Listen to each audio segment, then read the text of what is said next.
Right, rook plus pawn versus rook. I've got 6 positions to show you here on the theme of rook plus pawn versus rook. And I mean, they're all games or positions from games where I'd sort of prepped all the analysis of them, but I didn't really know which video to put them in. Sometimes because they're a mixture of themes, like they might be a mixture of vertical cutoff and the Lucena position or whatever. And some of them, it was sort of very difficult to see which theme it was, and indeed whether it was helpful in illustrating that theme. So we've got 6 positions. You have no idea which theme that they're on, which is kind of what chess is, right? You're playing a game of chess. You don't know which theme you're meant to be appreciating at any given time. You've just got to try and know all the themes, all the concepts, and play the best move in the position you're in. Which in some ways makes it more of a, a realistic test, I suppose. Anyway, let's get started with them and just enjoy them, pause the video and have a go at them, get what you like out of them. 5 of them are from the Book of Jesus workbook. The other one is a really cool study from 1981. This first one is white to play. It's a game from 1929. There's a very, very obvious question that if you were the player with the white pieces, you should be asking yourself right now. There is a move that absolutely needs analysing. There's kind of a clue in that we're talking about rook plus pawn versus rook, and you're thinking, oh, there's 2 knights on the board, and it's like, yes, there are. Ooh, what might white want to do about that? But the question is, does white want to do that? We need to be able to analyse, I'll show you, that position with black to play. You need to decide as white, do you want that position here? That's what chess is. If you want to be a good player, and I'm trying very hard to become a good player, that's what you need to do. You need to analyse that position, for example. You're probably already aware that, as a general rule, the lower rated the player, the more there'll be a tendency to simplify the position regardless of whether it leads anywhere that's advantageous for you. And that's because there's then less to think about. If there are fewer pieces on the board, there's less chance to go wrong. But sadly, the swapping of the material could be the going wrong itself. And that's why sort of, in general, higher rated players are able more to say, okay, I could swap the knights off here if I want to, but do I want to? Because I can see, for example, you'd be a very good player if you could do this, that rook h7 check is a better move in this position, which the engine thinks it is just. But it turns out in this position, I mean, I've been waffling on for ages now. You've had more than enough time to have paused the video, ignored me, say, yeah, shut up with your jabbering on about lower rated players and blah, blah, blah, blah, blah. I've been ignoring you, and I've just been analysing that this is a perfectly easily won rook and pawn versus rook position for white, which it is. So yes, we should in this case simplify. I mean, if we can simplify and get into a 1 position, we should just do it. So, I mean, this is a knight's pawn, which means black will be trying at the very least to set up a first rank defence. In an ideal world, they want the Philidor defence, but their king and rook's in a very bad place, so that's not going to be happening anytime soon, on top of which the white rook's already controlling the 3rd rank. So black's best chance here is to sort of try and race their king across and get that first rank defence. But it's just not happening. Which of course we knew when we swapped the knights, right? We analysed that black was going to try and get that first rank defence, and we just decided, oh no, they're not going to be able to. Because when they play king d7, I'll play king c5. And if they carry on with their king, I shall check them, put them on the back rank, and they can't put their rook on the first rank there. So that's going to be ending up very soon in a completely lost king and pawn ending, or completely won for me, king and pawn ending. These are the 3 key squares. Doesn't matter who's got the opposition. If you get to one of those 3 squares in front of your pawn, you have won. So that was a variation we could have seen. Yesterday, black can't play king c7 there. What if they just bring the rook over here straight away? rook g3, king b6, rook back to the first rank. That's where they want that rook. Like in the king c7 variation, we couldn't get the rook back to the first rank in time. I suppose the 8th rank, sorry, as we look at the chessboard, but black's first rank. This position would have been very hard, I think, to analyse at the knight swapping stage. It's not completely clear what's going on. This is how the game went, by the way. b5, king c8. We have to stop the black king getting to b8, otherwise it is just a cast iron draw, so we've got to play king a7. Rook g7 check, king a8, and now black's got this rook g5. Very annoying. Pinning the b pawn to checkmate defense, I suppose. Don't give away a checkmate on a5. And your b pawn's attacked, so you've got to do something about that. Rook b6 straight away is actually okay, but white chucked in rook c6 check, king d7, rook b6, king back to c8, rook b7. And now our rook's in a pretty good place, which means that we are ready to block that checkmate. So black just played a waiting move, just saying, look, this is very annoying for you to sort out. I don't know how you're sorting it out.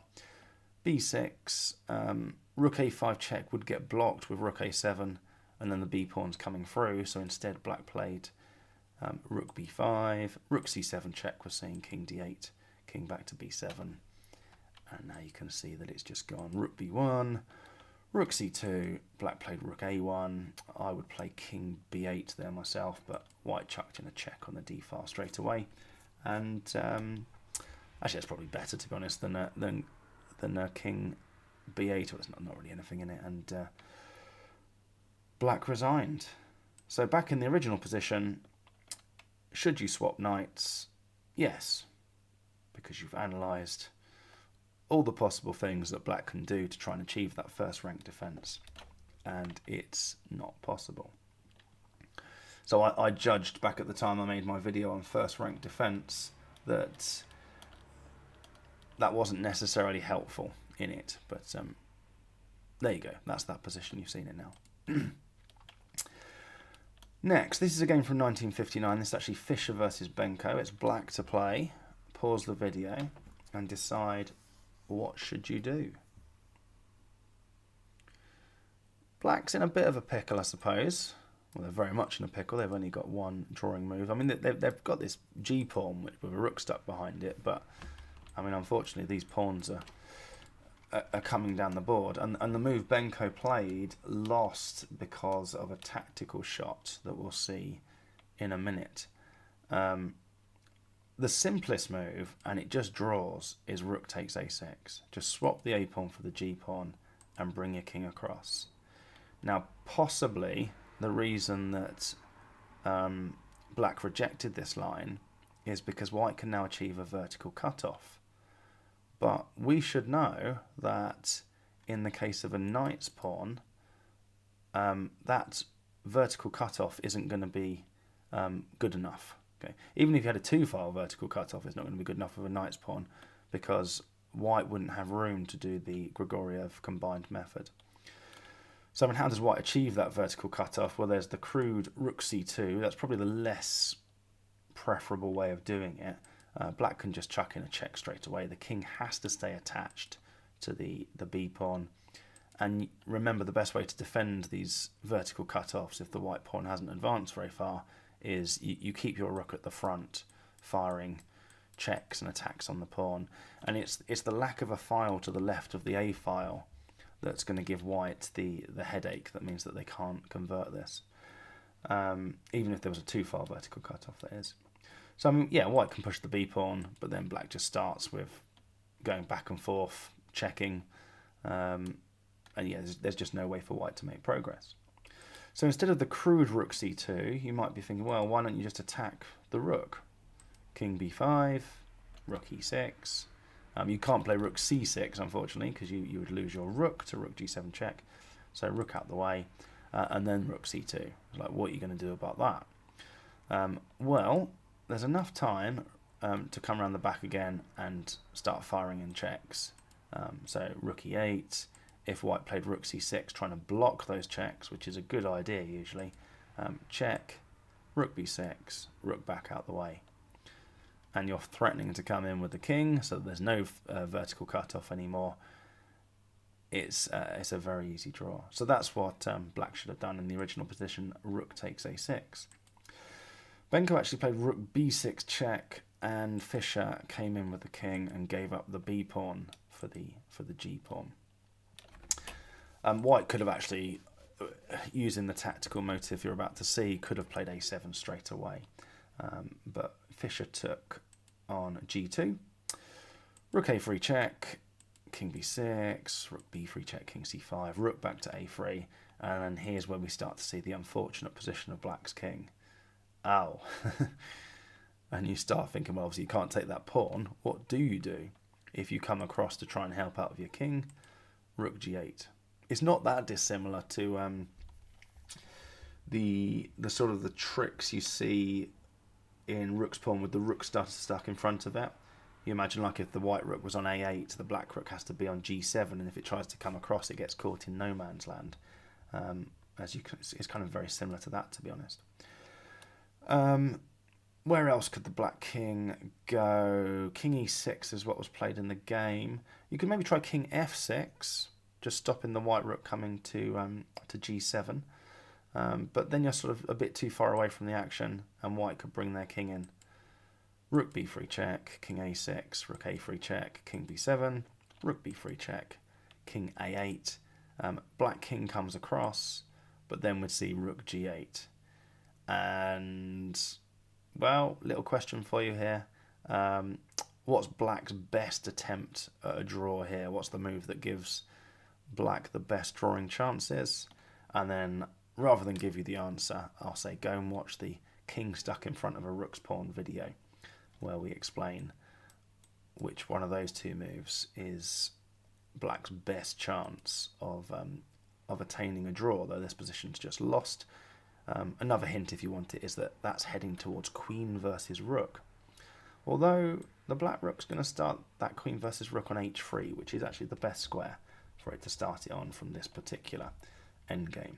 Anyway, you might be thinking, what a load of cryptic nonsense. It's like, well, go and watch the king stuck in front of the rook's pawn video, and you'll see all of that explained. So a7, Benko played king e6, and Fischer just defended the a-pawn with rook g7. Rook a1, king c6, black rook just waits. I mean, it's just gone. I'm not quite sure why he played these extra moves. And black finally resigned there. So in the original position, there's different endgames going on there, wasn't there? We ended up with one transposition into the king stuck in front of the rook's pawn, but most of it should have been about thinking you can take on a6 because you're going to be able to defend from the front with your rook. All right, you're going to get a one-file vertical cutoff situation, but it's a knight's pawn, which gives you sort of extra drawing chances. And yeah, you're going to be able to sort of alternate your rook back and forth on the A and the B files and defend it like that. Right, next, this is a game from 1955. It is white to play, obviously, because white is in check. There are 3 legal moves. Decide which one of them you would play.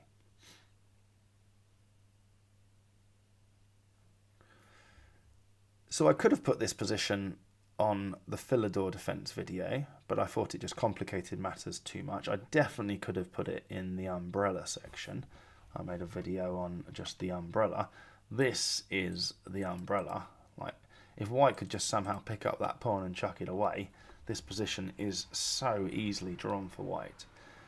It's still drawn for white, but if you chose king e1, bad luck, it's now lost for white.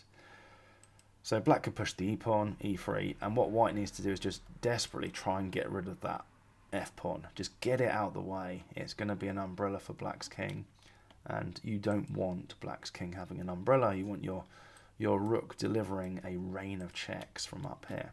King d3, rook a3 check, king e4. Try and get that f-pawn out of the way, but the black king comes into f3, and you know you've already come down to a3 to deliver one check after the first checkmate threat that was there that needed dealing with, and then now, yeah, what are you going to do? The white king just has to run away. I mean, black doesn't have to play rook d2 check here, but rook d2 check, I guess that's either to force the king even further offside or back into a checkmateable position. So it's going to be a better win for, an easier win for black. Rook b2. The white king's got to move again. King to f2. It's just gone. You can play king d1 because that kind of gains a tempo on the line that we just saw. Black pushes the e pawn. You get rid of that f pawn. Just get it out the way. Rook a3 check, king e4, f6, king f3, and you can actually just push the f pawn here. Okay. Black might shove in this check, king c2, but when black comes back for the pawn, we can disappear up the board with our rook. Or instead of king d1 in the game, white played king f1, which is equally good. If black plays king e3 here, you're thinking, why push the pawn? Why not push the king, bring the king in? Well, then you'd have to eat the umbrella. You just have to destroy your own umbrella. And that's just Philidor's position straight away. So better is e3. White tries to get rid of the f pawn again, f5, king d3, and white should just do the same thing that we just saw in the king d1 line. Rook a3 check is a pretty easy draw. King e4, f6, king f3. The white king needs to obviously move because checkmate is threatened. And this would usually be very bad news for white here. The rook has to come back to the first rank, or probably is a better thing for white to do, the rook to come back to the first rank to prevent the checkmates. So white would be in a lot of trouble if it wasn't for this f pawn. But we can use this f pawn to get the black rook into a silly place, and that gives us the one crucial tempo we need to get the rook out the back. There's no umbrella left, and as soon as this black rook moves off the f-file, let the barrage of checks begin. So yeah, rook a3 check was the way to finish this off. In the game, unfortunately, white played rook e5, which is still tricky for black to handle. But it's lost for white. And black, e2 check's a good move. White now played king g1, and now black found a very good move in the game and played the rest of the game flawlessly. This game was from 1955, actually. Sorry, I don't know if I've said that. So after e2 check, by the way, you might be wondering why not king e1. Well, that's a very quick loss. Okay, we've got rook versus pawn. That pawn doesn't stand a chance. Okay, we are nowhere near the critical position of rook versus pawn there, that crossroads position. Easy win for black. So not king e1, instead king g1. But now black has only one winning move. And it's not, for example, rook h5. If black plays rook h5, which seems like a very sensible move, white plays king f2, and there's just nothing that black can do to sort of hold on to their pawn. I mean, I guess white's threatening this check and then take the pawn. And if black comes down to h3, the f-pawn just gets pushed. If black checks the white king, white just moves their king forward to f3. If king d2, we could check the white king either in front of its pawn or... In fact, how would that work? I wonder if the rook versus pawn is drawn. Then rook d5 check, and then even f6 is good enough there. That's interesting, isn't it? So I've just got to check this out. I hadn't prepped this. Rook takes e1, king takes e1, and just play king f4. Okay, yeah, so rook versus pawn. That is not a win for black, that one. So yeah, rook h5 doesn't do it. So although this rook e5 was a blunder, it was only a blunder because black now found this rook h4 just sneaking in just underneath that f-pawn to stop the white king coming to f2. King g2, rook f4. White was in trouble here. It's kind of instructive how it now went though. King e4, rook back, f-pawn got nabbed, rook e8, and you think, oh, you've got Lucena. The black rook is already on black's fourth rank, so we've already built the bridge. The rook can come in front. Sadly not, because this king's too close. So this isn't a good bridge finishing off time, and the black king's got to come back to e1 in front of its own pawn to get shelter from the checks. Then we're going to check the white king away, and then come back and build the bridge. It's quite instructive of the Lucena position, in fact. Here we go. It sort of amused me, this one, actually. Again, it could have gone in the Lucena video, but there was all that other stuff earlier, and I think it would have just been too confusing to have this in a Lucena position video where there's this bit that isn't the Lucena position yet, because you've got to chuck in this check and then come back. White resigned before black finished off their bridge, but you can see that black is about to finish off their bridge, and this time king f2 is not a legal move in the game of chess. Right, next. This is a game from 1967. White to play. Pause the video and make a choice between simply taking the g-pawn and playing rook h5. So really difficult, this one. You might have rejected h takes g5. Not on account of king takes g5. That's obviously drawn. Okay. Yeah, so if you chose h takes g5 because of that variation alone, then you got lucky, to be honest. Because by far black's more dangerous move is to do this one file vertical cutoff.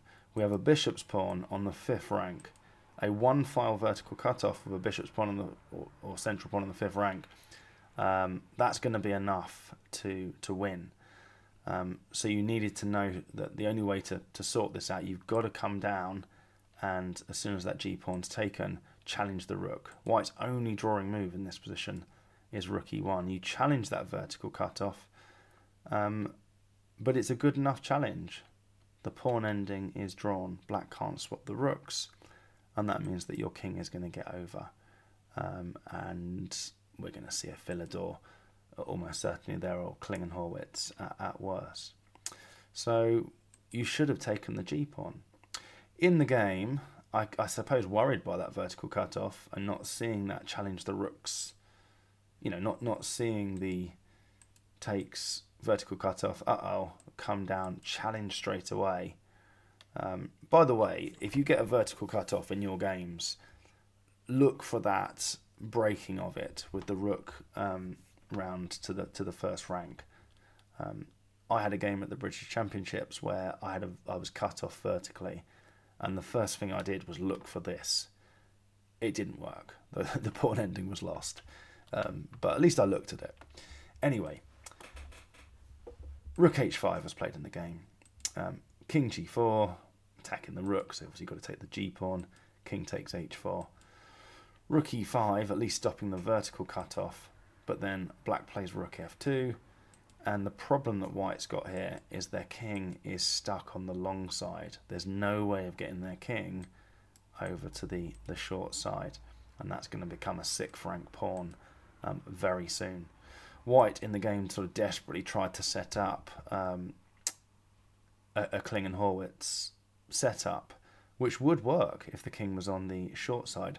I've got a feeling I'm right in saying here that if you can shift all of these pieces one file that way, I think that would then be a draw. I think Klingenhorwitz would work, even though your king's been forced to the long side. There's like a mutual attacking of rooks that happens later on. There you go, you could put that position in an engine. And I'm claiming that if you shift all of these pieces one file that way, black to play, that's a draw.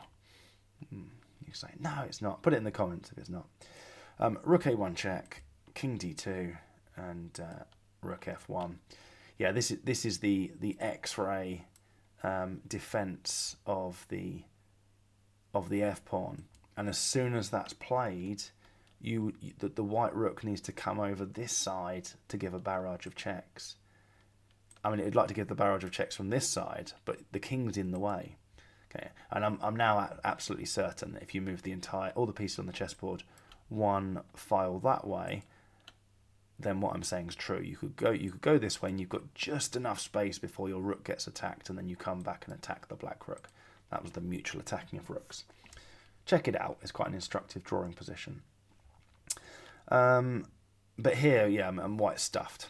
Okay, and the black king can now, because this rook is defending the f pawn, the black king can make progress to, well, just get out of the way, and the black pawn's coming to f3 basically.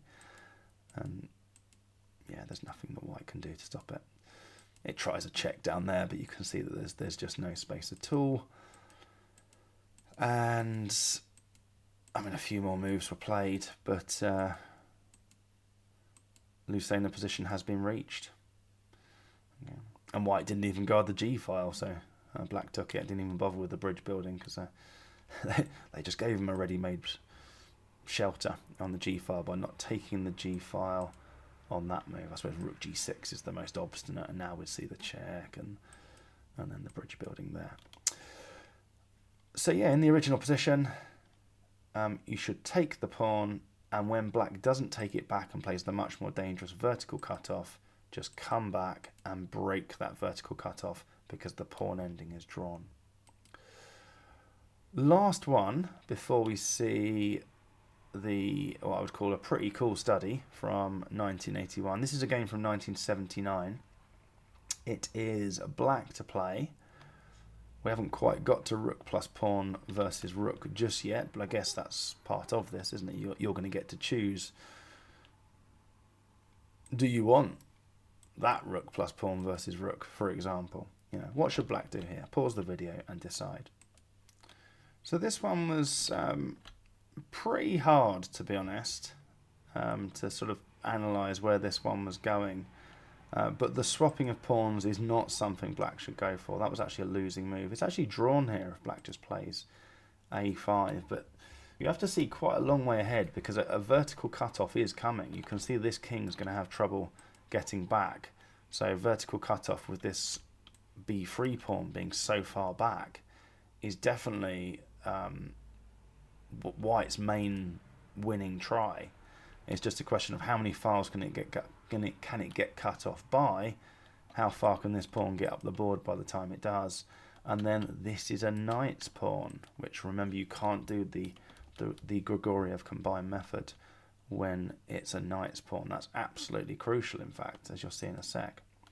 But in the game, rook takes h2 was played, and white just takes with check. Black king desperately tries to get back, but the white king just gets over there a bit quicker, and you can see we're ending up in a similar position to the last game, to be honest. In the game, king e7 was played. If black plays rook h8, just trying to get the rook round in front, then white can just push the b pawn and block the checks. That's just completely gone. There you go. We've got the two-file vertical cutoff where we're going to get Grigoriev's combined method at the very least, or even after this check, we might even be able to. Of course, we can block, but we can just. Sorry, we can't get Grigoriev's combined method because it's a knight's pawn. So, but the point is that yeah, our rook's already in a good spot that's completely won.